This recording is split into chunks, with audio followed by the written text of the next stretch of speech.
Welcome back to Sledgehammer Horror, guys. I am Ken Sledge, and let's talk horror. Now, today I'm going to be doing something a little different. This is the first time I've done a top 10 ranking video, and today I'm ranking the top 10 jump scares. Now, a couple things. One, spoiler alert, there will be spoilers in this video.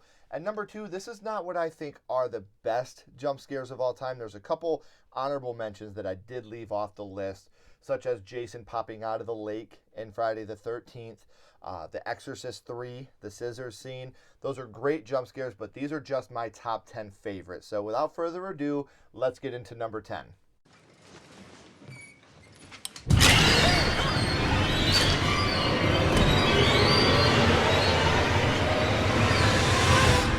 So coming in at number 10, we have The Haunting in Connecticut. The basic idea of the story is a teenage boy has cancer. His family moves to a house that's closer to the treatment center where he's getting his chemo treatments.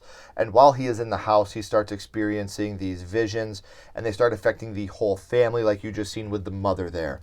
This is a great movie that I think was underrated. It is inspired by real events, and it actually explains why he's able to see the spirits and why they start affecting the house. So it's a really fun movie. Number 10 was Haunting in Connecticut. This is number 9.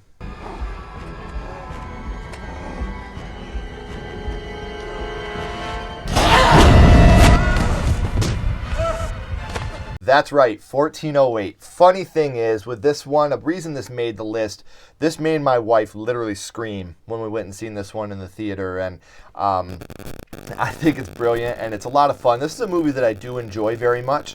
John Cusack is a writer that writes about haunted places, and he goes into these haunted places and stays the night and says if they're haunted or not.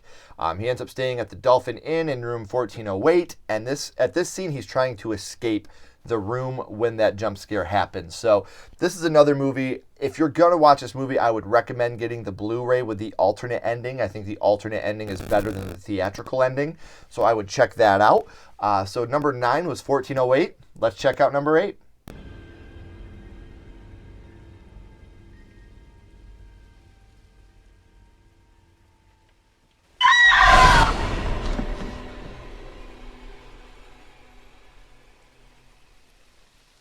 The Woman in Black, a very underrated movie. This came a year after the final Harry Potter movie had came out, so I feel like a lot of people didn't give this movie a chance because it had the Harry Potter guy in it. It's a scary movie. I think that it's a lot of fun. There's a lot, like you just seen that jump scare. The basis of this movie is he moves into a house that is haunted, and we're trying to figure out why it's haunted, what is happening, and you start to realize the reason this house is haunted. And it's a fun story with an absolute tragic ending. And it's a movie I would recommend. Not so much the sequel, but The Woman in Black starring Daniel Radcliffe.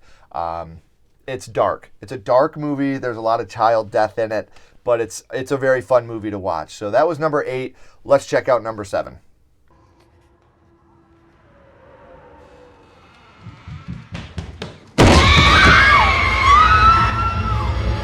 That's right. Coming in at number 7 is Annabelle.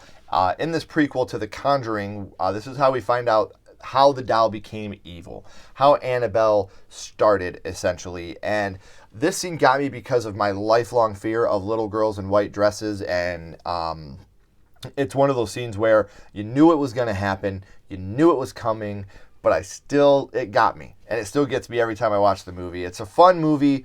I don't think this is by any stretch a great film, but I did think the jump scare was extremely effective. So coming in at number 7 for me is Annabelle. Let's check out number 6. I saw her face. The Ring, a film that really reinvented horror at the time of its release. There's a haunted VHS tape, and after you watch it, you have 7 days that you get the phone call. 7 days. This girl obviously watched the tape, and this is the first time we see the effect of Samara and what she does to people, and the way the mom is. I saw her face, and that jump scare. I saw this movie in the theater, and it was very effective. The loud noise, the instant cut, it's a super effective scene, very unexpected, and I think it's a great movie. I think The Ring has made its own place in horror history, and not so much the sequels. I think this would have been the perfect one-off movie. This is the perfect example of not every movie needs a sequel, and I think that the first Ring movie was brilliant, and this jump scare made it all the way up to number 6. So number 6 was The Ring. Let's check out number 5. Mrs. Hooper?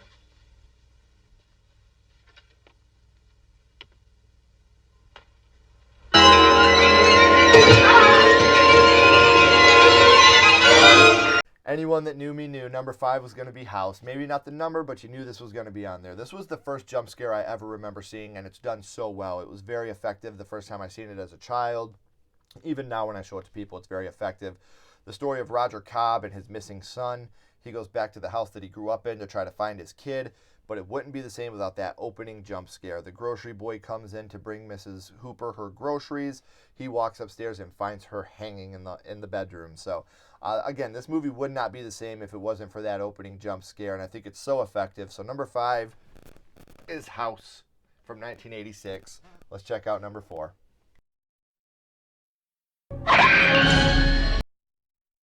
Another one that really etched its way into history. You guys may have seen this one. It's a little film called Jaws. And as a kid, after I seen this, I think I needed a bigger pair of underwear because I ruined the ones I had.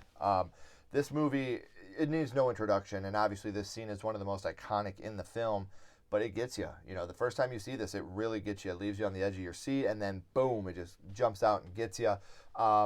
And it's so shocking when this happens because he finds the shark tooth, and you think that's the end of the scene, and then you get that jump scare, and the music and the quality of this is just so great. That's why it shot up the list all the way to number 4. So number 4, we have Jaws. Let's check out number 3.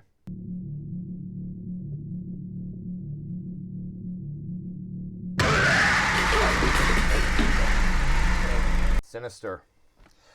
In a movie full of jump scares, I feel like this was the most effective to me, the lawnmower scene. I wasn't ready for it. It was perfectly placed. Another film I feel is very underrated. Got a great cast with Ethan Hawke. He's a writer, and he moves his family into a house where some grisly murders had taken place. He ends up finding old home videos upstairs documenting the murders of all these people. And it's just, oh man, this is such a fun movie to watch. Again, not a big fan of part 2.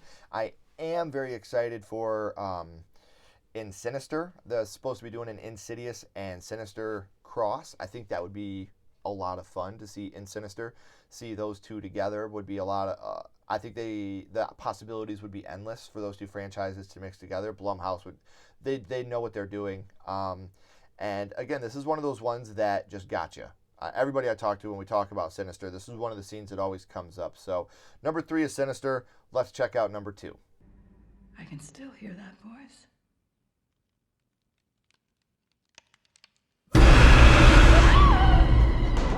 What? You had to know it was coming after I brought up the cross there. Insidious at number 2. One of the best movies that was made in the last 20 years. The story of a haunted boy who is able to leave his body while sleeping and travel into the further, which is the haunted area. This scene made me audibly jump back because they were just talking about the monster, so you think that was the scare, and then to cut to him just standing there behind, and it was just, again, I get he looks like Darth Maul. I get that the red-faced demon is not the scariest looking, but this scene was great, and I think it's one of those ones that the first time you see it, you always remember. When we talk about Insidious, besides the Tiny Tim song, I think this is one of the scenes that gets talked about the most. So coming in at number 2 is Insidious. Let's go to my favorite jump scare of all time. Hey.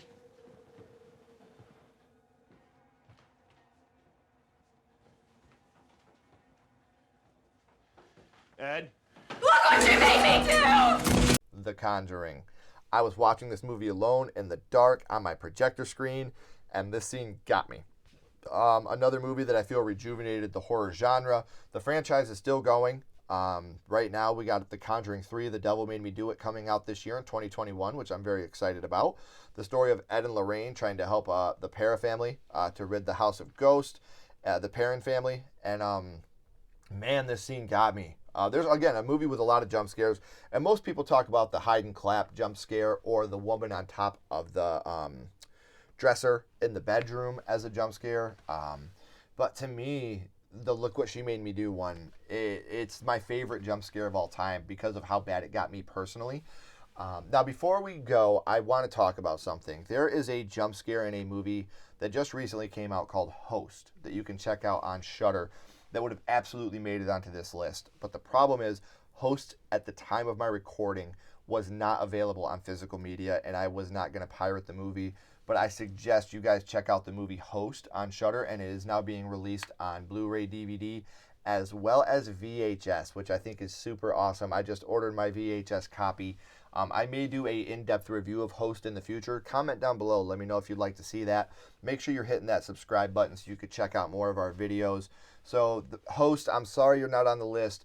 You are on the list, but like I said, I'm not going to pirate your movie. So at the time of release, I didn't have a physical copy that I could use. So make sure you're checking out Host on Shudder and physical media.